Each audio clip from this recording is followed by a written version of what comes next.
Kita tidak pernah makan bersama, Pak. Memangnya Bapak sibuk apa? Saya tunggu, Bapak tidak datang. Ya, aku terserah Bapak ajalah.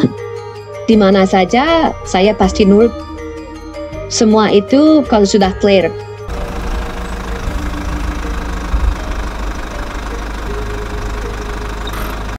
Ikuti terus cerita-cerita menarik dari kami. Cintai budaya kita dan literasi. Selamat menyaksikan, like, komen, subscribe, dan share.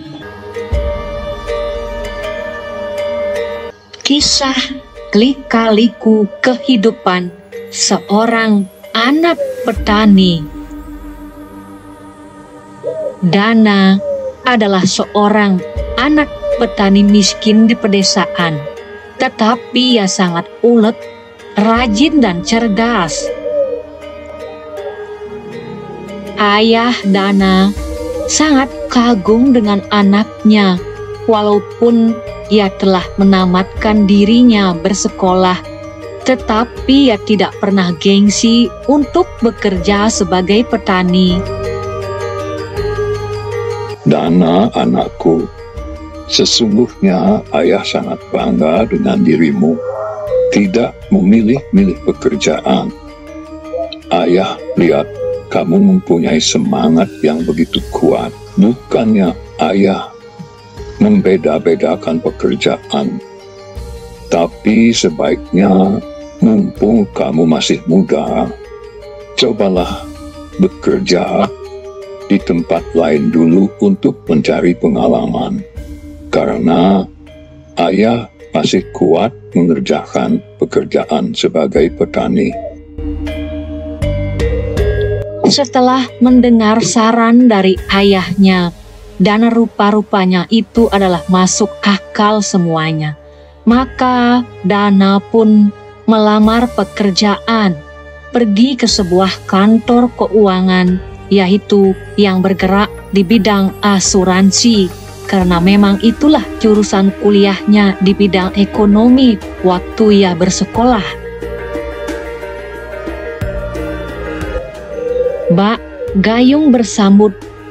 Dana pun diterima di perusahaan itu karena kualifikasi pendidikan yang dibutuhkan sangat tepat.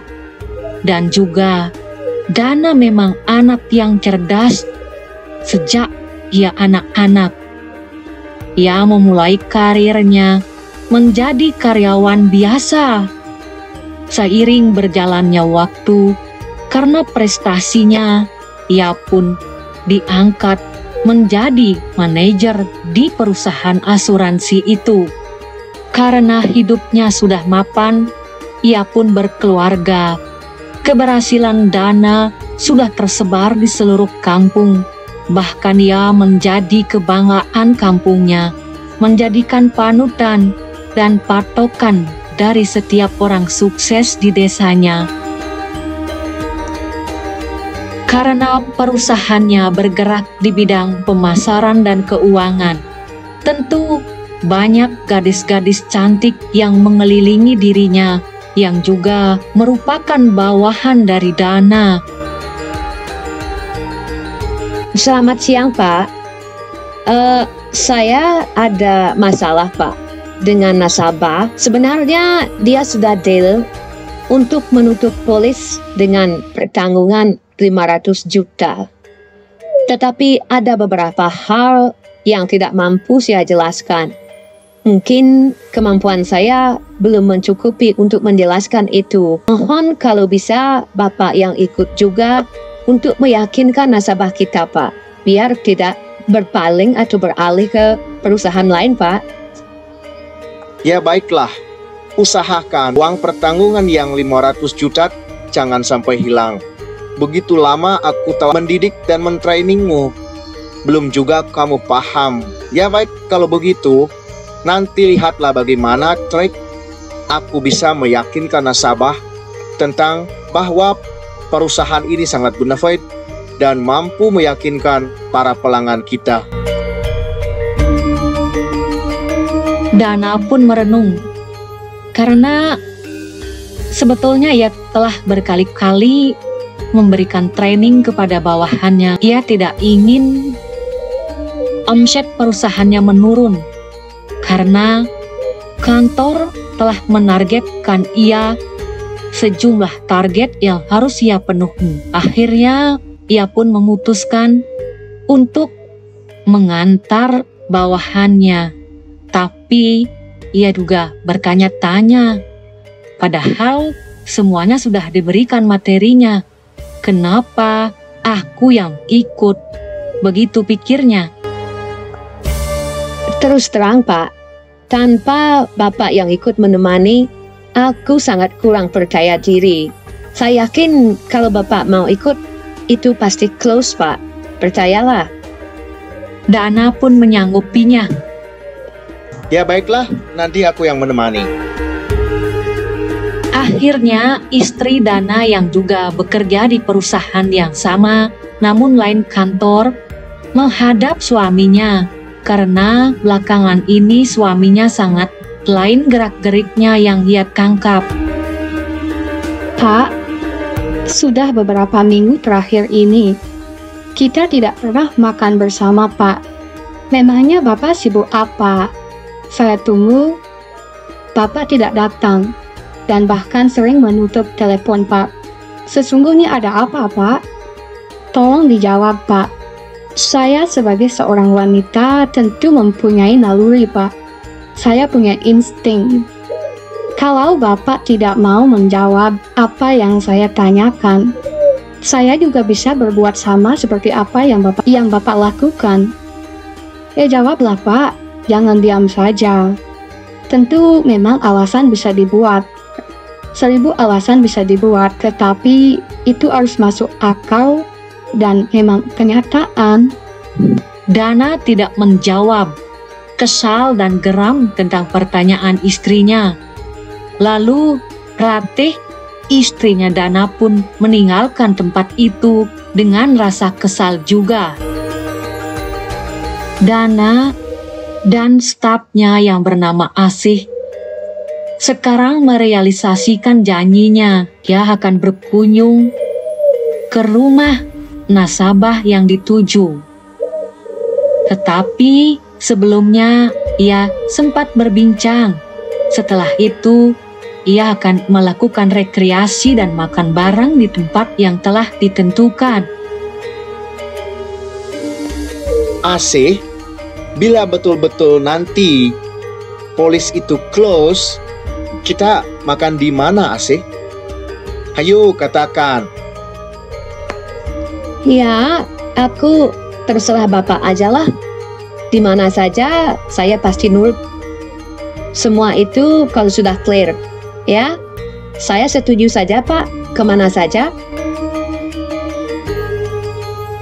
Setelah perbincangan mereka saling menyetujui, maka mereka pun sepakat melakukan perjalanan itu sesuai dengan apa yang ia katakan.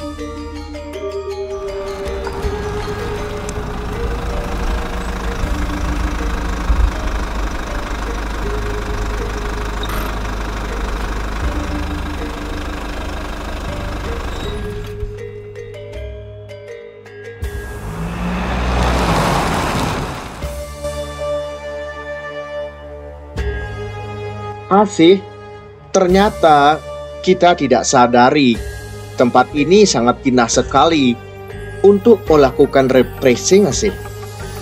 Dari dulu kita tidak pernah ke sini. Syukur kamu yang mengajaknya. Ya, kapan-kapan kita pergi ke tempat ini lagi ya. Setuju? Mereka berdua sangat senang dan menikmati keindahan alam yang ia lihat di sekitarnya. Ya Pak, tentu aku senang sekali Pak. Bapak ajak ke tempat ini, tetapi aku sangat takut Pak, karena istrimu pasti marah Pak. Ya, sudahlah. Di kesempatan yang berbeda, istri Dana juga pergi dengan teman laki-lakinya. Ia adalah nasabah baiknya. Orang sangat kaya di kota itu. Ia pergi berdua menikmati segar dan indahnya alam pegunungan. Seperti apa yang dilakukan oleh suaminya, ia pun berjalan-jalan keliling di sebuah kebun dan taman yang indah. Pak, aku tumben pergi ke tempat ini, Pak. Sungguh indah sekali. Apa Bapak sudah sering ke tempat ini? Sehingga saya adalah pengalaman pertama kali pergi ke tempat ini. Sungguh luar biasa, Pak. Mungkin kalau ada kesempatan lagi. Saya senang, Pak, kalau diajak ke tempat-tempat seperti ini, Pak. Suami saya tidak pernah mengajak saya ke tempat-tempat seperti ini, Pak. Sungguh, Pak. Aku berani sumpah. Wah, ada-ada saja, Ratih. Kamu mengada-ada rupanya. Ya, kalau memang seperti itu maunya, aku sih senang saja. Ya, kapan-kapan ke tempat lain juga bisa aku mengajaknya, Ratih.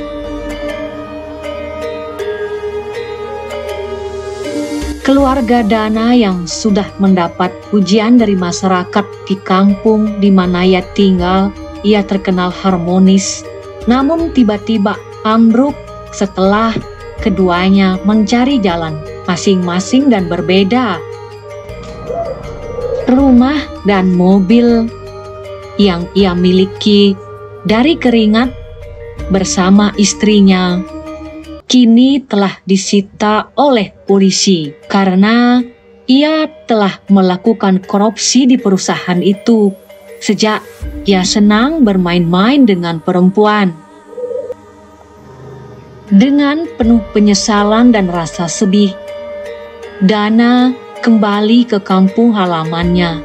Sekarang ia tidak memiliki apa-apa lagi, menangis di depan orang tuanya karena ia adalah harapan dari orang tuanya.